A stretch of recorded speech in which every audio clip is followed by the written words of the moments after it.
Inventory কথা বলছিলাম। তো অনেক কোম্পানি আছে, তারা কি করে, যেরকম প্রোডাক্ট দরকার না তার থেকেও কি করে বেশি প্রোডাক্ট অর্ডার করে বসে, র মেটেরিয়াল। তো এইটা র মেটেরিয়ালের ক্ষেত্রে আমরা মনে আছে ইনভেন্টরি কিছু কস্ট ছিল, আগে পড়েছিলাম ফার্স্ট সেমিস্টারে inventory cost, holding cost, ordering cost. তো এখন তোমার যেটুকু দরকার তার থেকে তোমার বেশি প্রোডাক্ট তুমি রাখছো, তাহলে হোল্ডিং কস্ট বেড়ে যাবে না? বা অর্ডারিং কস্ট বেড়ে যাবে না? তোমার ট্রান্সপোর্টেশন মুড দিয়ে তুমি নিয়ে আসছো, এটা কিন্তু বেড়ে যাবে। তো এবং পাশাপাশি তুমি যে র্যাকটা ব্যবহার করছো, এই যে হোল্ডিং কস্টের মধ্যে এগুলো চলে আসে, র্যাকের মধ্যে আমি প্রোডাক্টটা রেখে দিচ্ছি, বা এই প্রোডাক্টগুলো যখন তোমার বেশি ইনভেন্টরি হয়ে যাবে, আইদার সেটা র মেটেরিয়াল হোক, অনেক সময় আইদার ফিনিশ গুডস হোক, অথবা কি সেটা ডাব্লিউআইপি হোক, সব ক্ষেত্রে ইনভেন্টরি বেশি হলে, কাস্টমার রিকোয়ারমেন্ট থেকে বেশি হয়ে গেলে এটা ঝামেলা। কেন? অনেক ক্ষেত্রে কাটিং এর ক্ষেত্রে আমি এটা খুব দেখেছি, কাটিং করতেছে তো করতেছেই, এত কাটিং দরকার নাই, একটা দুটা কাটিং আজকে কম দেয়া যায় তো, মানে দুটা কাটিং মানে দুটা ফুল সেট আপ করার পরে তো কাট হয়, কম দেয়া যেত কেন? দিয়ে প্রসেসটা আজকে 9টা থেকে 5টার মধ্যে শেষ করে দেয়া যেত, কিন্তু করে না ইচ্ছা করে, 7টা পর্যন্ত চালায়। কিন্তু ওই প্রোডাক্ট গুলার পরে যখন কাটিং করে বান্ডিল করে করে রেখে দেয়, এমন ভাবে রাখা হয়, দেখা যায় কিছু প্রোডাক্ট অনেক সময় লস হয়, নষ্ট হয়। ঠিক আছে? তোমরা এরকম দেখবা ফ্যাক্টরিতে যে ওই কাটিং হলো, কাটিং মানে কিন্তু ওটা ওটা পুরো প্রসেসিং হয়নি, তার মানে ওটার নাম কি? র মেটেরিয়াল হবে না ফেস গুডস হবে না ডাব্লিউআইপি হবে? Sir WIP. Work in process. তো এইগুলা যখনই তুমি ডাব্লিউআইপি হবে বা যে কোনো হোক না কেন, এটা আসলে অধিকাংশ ক্ষেত্রেই প্রোডাক্টের কোয়ালিটি ফল করতে পারে আমরা যদি অনেক ইনভেন্টরি রাখি। আর মনে রাখবা, ইনভেন্টরি আসলে এমন কাজটা করে, মানে মনে করো তোমার কাছে প্রোডাক্ট বেশি আছে, হ্যাঁ, অনেক র মেটেরিয়াল আছে, তখন তোমার মধ্যে মানসিকতা কি হবে, আরে ভুল হয়েছে হোক ফেলাই দিই ওটা, আরটা নিয়ে দিই, আছেই তো। এই মানসিকতার কারণে অনেক সময় প্রবলেমটা আইডেন্টিফাই করাটা অত সোজা হয় না। তো এবং এটা কি করে, আরো একটা বড় ব্যাপার হচ্ছে, আমরা যে ইনভেন্টরি নিয়ে কাজ করছি, বলছি ইনভেন্টরি আসবে বা যে ব্যাপারগুলো আছে সেগুলো বলছি, রাখার ব্যাপার বলছি, তুমি যে বেশি কোয়ান্টিটির ইনভেন্টরি বা র মেটেরিয়াল কিনবা, সেক্ষেত্রে তোমার টাকাও তো লাগবে বেশি, ওটা তো কাজে লাগছে না, মানে ওটা তো পরে লাগছে। মনে করো এই যে জাস্ট যদি বলি, ফান করে বলি, যে মনে করো বর্তমানে বাজারে জিনিসের দাম একটা বেড়ে গেল, মনে করো সয়াবিন তেলের দাম বেড়ে যাচ্ছে রিসেন্টলি, একবারে কনসেনসুয়াল খবরে আসে নিয়মিত। আচ্ছা, তো এটার জন্য এখন মনে করো তুমি চিন্তা করলে আমি একবারে 1 বছরের সয়াবিন তেল কিনে রাখবো। জেনারেলি তোমরা আসলে এরকম বাজার টাজার করো না, অনেক খুব কম মানুষই, সবাই করে না, খুব অল্প কয়েকজন করতে পারো। তো তুমি 1 বছরটা যদি কিনে রাখো, অনেকগুলো টাকা আটকে গেল না তোমার? তুমি তো মাসে একটা করে কিনতা, মানে মাসের জন্য একবার করে মাসের বাজার করতা, কিন্তু এখানে অনেকগুলো টাকা আটকে যায় ইনভেন্টরি যদি বেশি করি। সিমিলারলি দোকানদারের কাছে থাকলে, দোকানদারের কাছ থেকে তুমি কোনো খারাপ প্রোডাক্ট নিবা? না স্যার। কেনার পরে তোমার হাতে যদি খারাপ হয়ে নষ্ট হয়ে যায়, সেটা দায়িত্ব দোকানদার নিবে? না স্যার।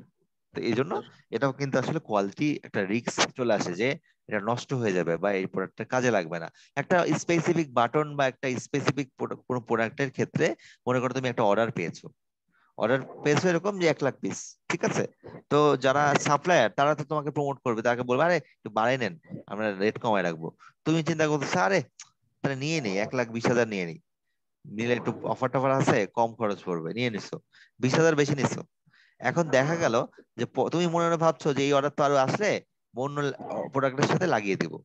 তো অন্য প্রোডাক্টের সাথে লাগাতে গিয়ে আমি কোনো প্রোডাক্টের সাথেই ওই প্রোডাক্টটা, মানে ওই বাটনটা হোক বা ওই এক্সেসরিজটা লাগাতে পারছি না বা মিলছে না। তাহলে ওটা কিন্তু আসলে কি, ওই ওই ইনভেন্টরিটার আসলে কোনো দাম নেই, ওটা পড়ে আছে, ওটা স্ক্র্যাপ হিসেবে বিক্রি করতে হবে। ওটা আসলে অবসোলেন্স হয়ে গেছে, ওটা কোনো ভ্যালু নাই। কারণ ওটা যদি ভ্যালু হতো কখন, যদি ওটা কোনো জায়গায় আমি কাজে লাগাতে পারতাম। স্টিল আমার টাকা আটকে আছে আর কাজে লাগাতে পারছি না। এই জিনিসগুলো আসলে ইনভেন্টরি একটা প্রবলেম। আমাদের ইনভেন্টরি ডেফিনেটলি দরকার আছে, আমরা যত চাবো কমাতে। এই জন্য আরো একটা বড় ব্যাপার হয়, কেন আমরা ইনভেন্টরিটা আসলে এত বেশি নেই, যে কোনো স্ট্যান্ডার্ড নাই যে কতটুকু লাগবে কি, মানে ইচ্ছা মতো প্ল্যানিং করা, সেখানে হচ্ছে মেশিন সেট আপ ঠিক মতো নাই, যে মেশিনের জন্য কি পরিমাণ লাগতে পারে, কি পরিমাণ হতে পারে। ডান পাশের ছবিগুলো ভালো করে দেখলে খেয়াল করবা, যে অপারেটর কাজ করতেছে মেশিনের আশেপাশে প্রোডাক্টটা বোঝায়। এরকম মেশিনের সামনে কাজ করলে বা এরকম প্রোডাক্ট নিয়ে যদি কাজ করে তার প্রবলেম আরো বেশি হবে। তারপরে যদি বলি প্ল্যানিং এরর, অনেক সময় প্ল্যানিং সঠিক হয় না বলে বেশি র মেটেরিয়াল এনে ফেলা হয়। আর আরেকটা মানসিকতা কি হয়, ওই যে সয়াবিন তেল বা পেঁয়াজ, আমার পরিষ্কার মনে আছে প্রথমবার যখন বাংলাদেশে পেঁয়াজের দাম বাড়ে, আমাদের বাংলাদেশের মানুষের মানসিকতার কারণে এই দামটা বেড়েছে।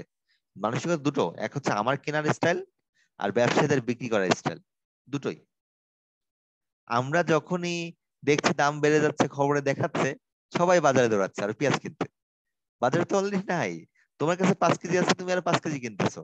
তার মানে বাজারে ডিমান্ড তৈরি হচ্ছে কি, স্ক্যারসিটি তৈরি হচ্ছে আরো বেশি। যে সবাই 5 কেজি, যার 10 কেজির 5 কেজি লাগবে না এই মাসে, সে আরো আগে থেকে কিনছে। তো এটা একটা অনেকটা কি সাপ্লাই চেনের একটা এমন একটা ইম্প্যাক্ট ফেলছে। মানসিকতা কি, যদি ফুরাই যায় পাও, যদি না পাই ঠিক আছে, জাস্ট ইন কেস। এই মানসিকতার কারণে ইনভেন্টরি গুলা আসলে কি হয় আমাদের বেশি অনেক সময় হয়ে যায়। এখন পেঁয়াজ তুমি 20 কেজি কিনে ফেললা, যদি 2 কেজি নষ্ট হয়ে যায়, পচে যায়, কি হবে? কাজে লাগাতে পারবা? এটাই হচ্ছে আমাদের স্পয়লেবল হয়ে গেল, নষ্ট হয়ে গেল। তো এই জন্য ইনভেন্টরি ডেফিনেটলি দরকার, তোমাদের কাছে সবসময় লাগবে। বাট আমরা চাবো কি, যত কম করানো যায় তত ভালো। চিন্তার কিছু নাই, আমরা এগুলো সব আজকে শেষ হবে না, আরো আছে, মোশন নিয়ে আছে, মোশনটা নিয়েই শেষ করে দিব আজকে। মোশন বলছে কি জানো, যেটা হচ্ছে আমরা মুভমেন্ট করছি বাট আমার ভ্যালুয়েশন হচ্ছে না, সেটা কি বলছি? মোশন। আর মুভমেন্ট করছি, ভ্যালুয়েশন হচ্ছে, সেটার নাম কি? ওয়ার্ক। তাহলে মোশন আর ওয়ার্কের মধ্যে পার্থক্য বুঝতে পারছি? জি স্যার। মানে জি স্যার। মুভমেন্ট হচ্ছে মানে ওয়ার্কার মুভমেন্ট করছে, মনে করো বসে আছে, তার কাজ ছিল ওকে সামনে নিয়ে প্রোডাক্ট নিয়ে কাজ করা, সে পিছনে বসে আড্ডা মারতেছে, তার মোশন হয়েছে না? জি স্যার। বাট প্রোডাকশন হয়েছে বা ভ্যালুয়েশন কোনো অ্যাক্টিভিটি হয়েছে? গল্প করাটা কি ভ্যালুয়েটেড অ্যাক্টিভিটি? না। না স্যার। তার মানে এটা একটা ওয়েস্ট।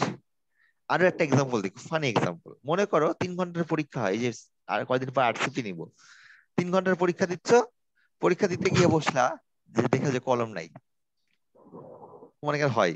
তো পরীক্ষা হলে কি করো, বন্ধুর কাছ থেকে একটা কলম ধার নিয়ে নাও, দেখলা যে বাসায় কলমও নাই, একটাও নাই, কি করবা? পরীক্ষা 10টার সময় কোশ্চেন পেয়েও গেছো, দৌড় মেরে গলির দোকানে যাবা না, গলির মোড়ের দোকানে যে কলম কিনতে যাবা নাকি, এটাই তো করবা। জি স্যার। আচ্ছা, এই মোশন কলমের জন্য ছোটাছুটি করলা, তোমার কি কোনো নাম্বার বাড়ার জন্য খাতায় কোনো চেঞ্জ হয়েছে? খাতার শেপের পরিবর্তন আসছে, কাগজের মানে না শেপের স্যার। মানে লেখার পরিবর্তন আসছে কিনা, মানে এমন কিছু লেখ করা হয়েছে যেটার জন্য নাম্বার বাড়বে? স্যার কিছুই উল্টা হয়নি। হাঁপাই ঝাপাইতে আসতে হবে স্যার, তারপর হ্যাঁ, লেখা খারাপ হবে।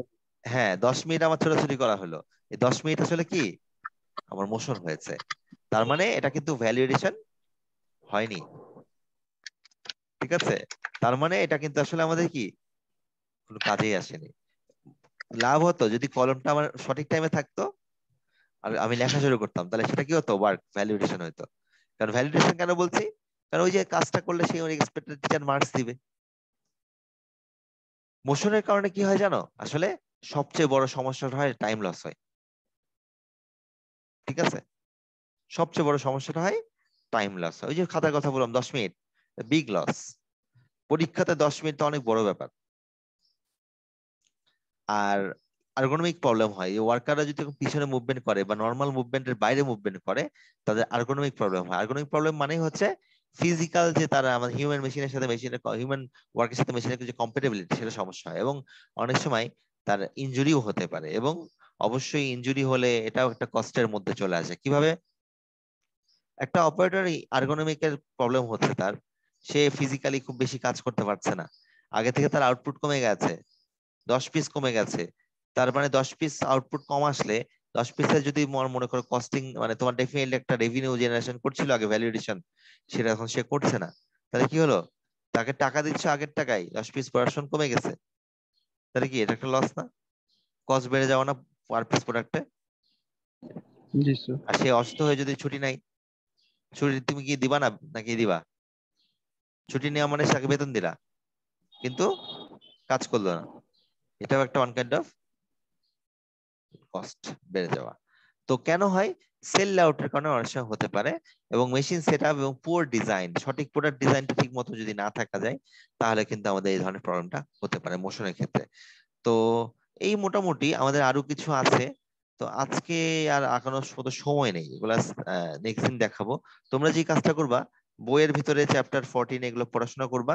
আমরা নেক্সট এটা পড়বো আবার নেক্সট সপ্তাহের বুধবারে। আমাদের নেক্সট সপ্তাহে তো মনে হয় ক্লাস হবে তো, নাকি?